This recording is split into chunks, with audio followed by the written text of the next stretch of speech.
गुरु माता जी, आपसे हम परम पूजनीय वंदनीय गुरु माता रुक्मणी माता जी की साधना स्थली के बारे में मैं पूछना चाहूँगा। गुरुदेव जी के साथ रुक्मणी माता जी किन किन स्थानों पे रही है,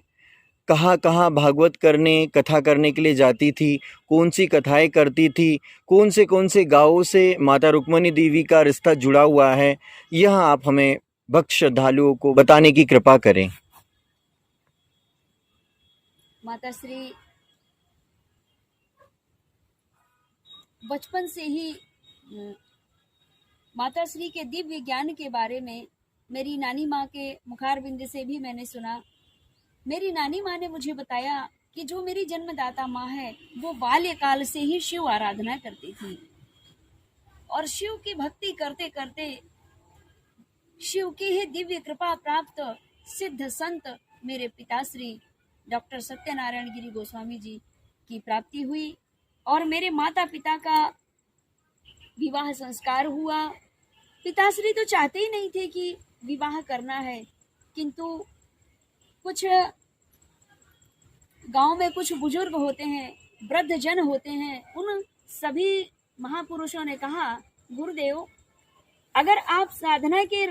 ओर रत हो रहे हैं और आप विवाह संस्कार से दूर भाग रहे हैं, जबकि यह बेटी शिव आराधना करके और दिव्य तपस्वी संत को अपना पति वरण करने के लिए ठानी बैठी है,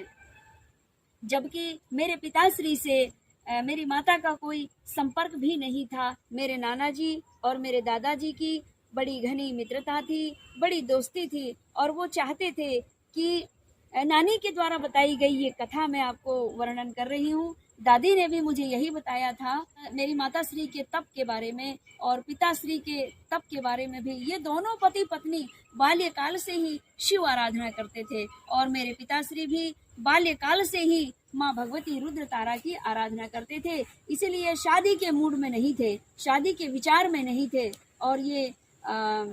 ब्रह्मचर्य का पालन करते हुए भगवती के श्री चरणों में रहकर के जीवन यापन करने का प्रण था। किंतु कुछ वृद्ध जनों ने हमारे दादा दादी नाना नानी को यह ज्ञान दिया कि महाराज जी आपके बालक और बालिकाओं का विवाह होना चाहिए, क्योंकि इन दोनों के अंदर में जो दिव्यता हम देखते हैं, ये जब प्रवचन करते हैं तो इनकी वाणी से दिव्यता निकलती है। बड़े बुजुर्गों के कहने पर माता पिता का विवाह संस्कार संपन्न हुआ। विवाह के कुछ दिनों बाद ही मेरे पिताश्री हिमालय तपस्या करने चले गए मेरी माता श्री को छोड़ करके, और माँ भगवती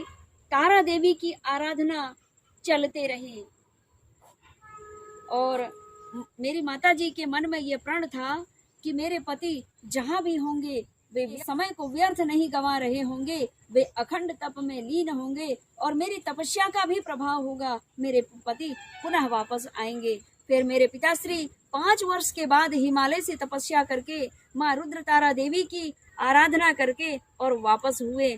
और वापस होने के बाद में फिर मेरा जन्म हुआ। माँ शरीर से तो दूर हो चुकी हैं, लेकिन आत्मा में प्रतिपल विद्यमान है। उनके दिव्य वचन, उनके दिव्य प्रवचन प्रतिपल याद रहेंगे। उन्हीं शब्दों को मैं कभी कभी दोहराया करती हूँ। माता श्री के द्वारा जितने भी मैं प्रवचन सुना करती थी, जैसे ध्रुव चरित्र, प्रहलाद चरित्र, अनुसुईया चरित्र, श्रीमद् भागवत कथा और श्री रामचरितमानस पाठ, जब मैं माता श्री के मुखारबिंद से सुनती थी, उन्हीं को ध्यान में रखकर आज मैं जनमानस तक उनके दिव्य ज्ञान को अपने श्री मुखारबिंद से ज्ञान गंगा धारा प्रवाह कर रही हूँ, और यही मेरा बड़ा परम सौभाग्य है। माता श्री के श्री चरणों में ये शब्द श्रद्धा के सुमन समर्पित करते हुए अपनी वाणी को विराम देती हूँ। जगतारिणी मैया की जय।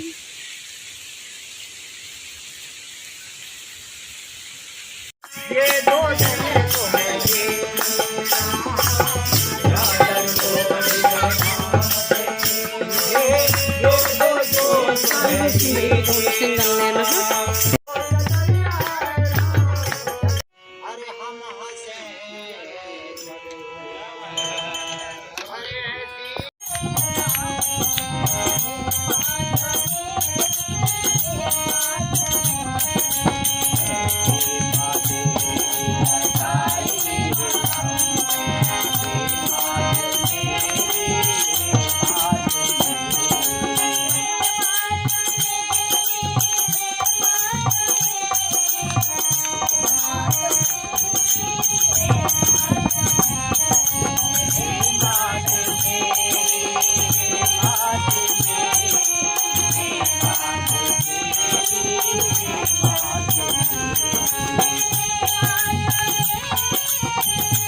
हे मात मेरी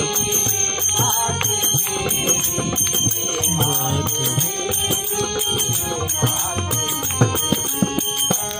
सिर लगाई हो दुर्गे हे मात मेरी हे मात मेरी हो दुर्गे हे मात मेरी हे मात मेरी